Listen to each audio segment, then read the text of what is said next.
Black Beauty, by Wright Sewell. Chapter 34. An old war horse.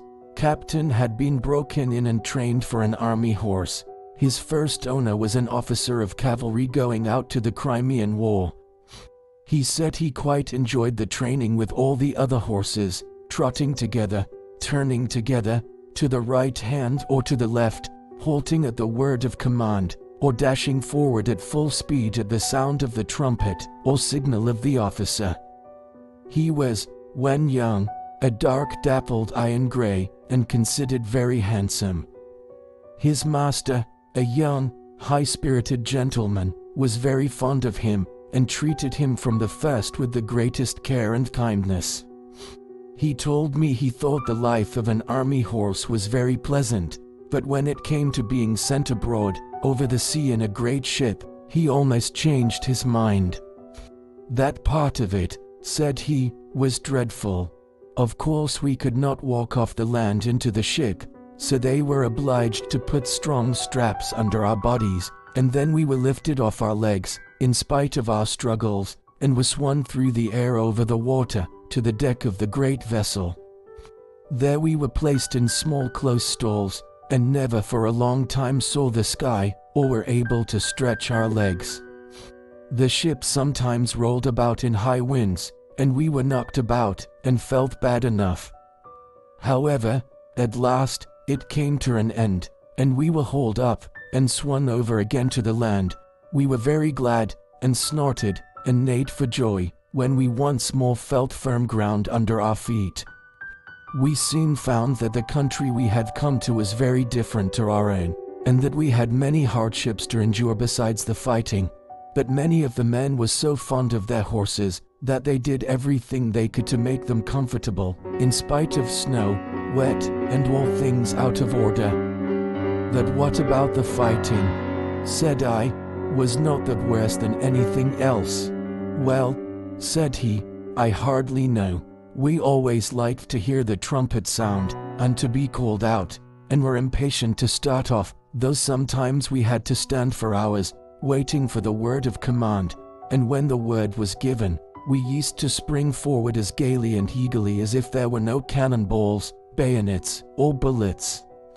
I believe so long as we felt our rider firm in the saddle, and his hand steady on the bridle, not one of us gave way to fear, not even when the terrible bombshells whirled through the air and burst into 1,000 pieces.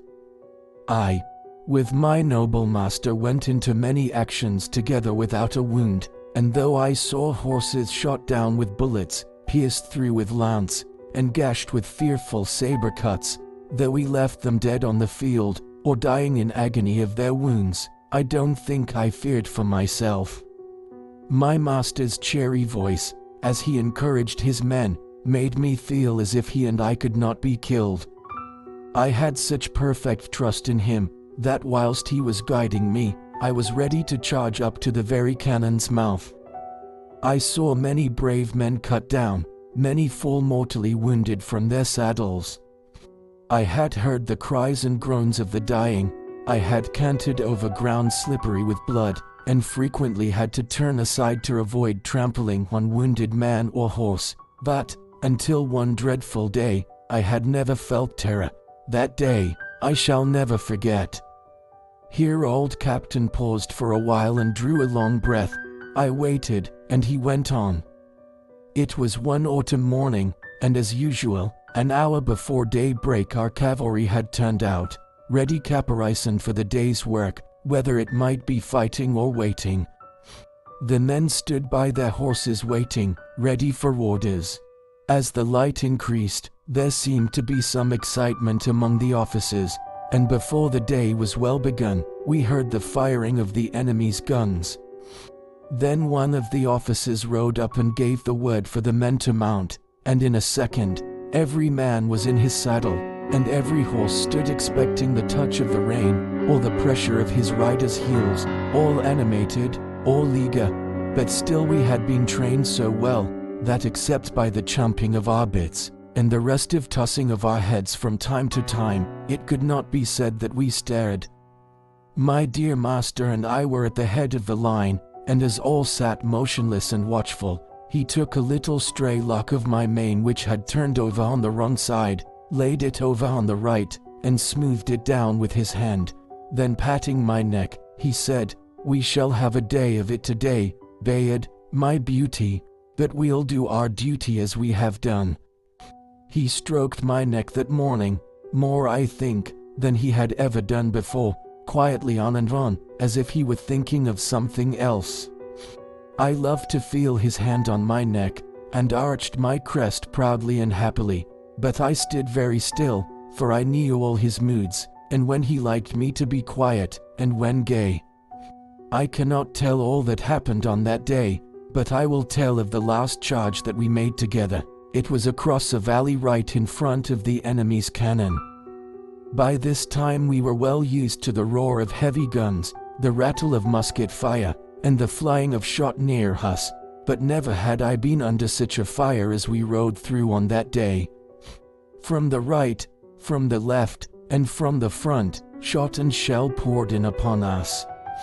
Many a brave man went down, many a horse fell, flinging his rider to the earth, many a horse without a rider ran wildly out of the ranks, then terrified at being alone with no hand to guide him, came pressing in amongst his old companions, to gallop with them to the charge. Fearful as it was, no one stopped, no one turned back. Every moment the ranks were thinned, but as our comrades fell, we closed in to keep them together, and instead of being shaken or staggered in our pace, our gallop became faster and faster as we neared the cannon, all clouded in white smoke, while the red fire flashed through it. My master, my dear master, was cheering on his comrades with his right arm raised on high, when one of the balls, whizzing close to my head, struck him. I felt him stagger with the shock, though he uttered no cry. I tried to check my speed, but the sword dropped from his right hand, the rein fell loose from the left, and sinking backward from the saddle he fell to the earth. The other riders swept past us, and by the force of their charge I was driven from the spot where he fell. I wanted to keep my place by his side, and not leave him under that rush of horses' feet, but it was in vain. And now without a master or friend, I was alone on that great slaughter ground. Then, fear took hold on me, and I trembled as I had never trembled before, and I too, as I had seen other horses do, tried to join in the ranks and gallop with them, but I was beaten off by the swords of the soldiers. Just then, a soldier whose horse had been killed under him, caught at my bridle and mounted me, and with this new master I was again going forward, but our gallant company was cruelly overpowered, and those who remained alive after the fierce fight for the guns, came galloping back over the same ground. Some of the horses had been so badly wounded, that they could scarcely move from the loss of blood. Other noble creatures were trying on 3 legs to drag themselves along, and others were struggling to rise on their 4 feet, when their hind legs had been shattered by shot. The groans were piteous to hear, and the beseeching look in their eyes as those who escaped passed by, and left them to their fate, I shall never forget. After the battle the wounded men were brought in, and the dead were buried. "And what about the wounded horses?" I said. "Were they left to die?" "No. The army farriers went over the field with their pistols, and shot all that were ruined.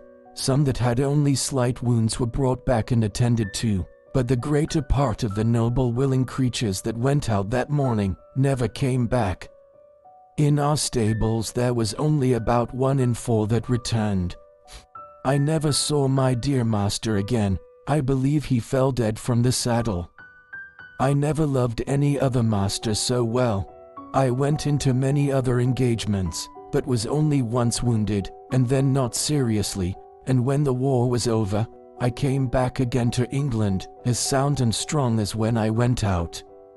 I said, "I have heard people talk about war as if it was a very fine thing." "Ah," said he, "I should think they never saw it. No doubt it is very fine when there is no enemy, when it is just exercise and parade, and sham fight. Yes, it is very fine then. But when thousands of good brave men and horses are killed, or crippled for life, it has a very different look. Do you know what they fought about? Said I. No. He said, that is more than a horse can understand, but the enemy must have been awfully wicked people, if it was right to go all that way over the sea on purpose to kill them.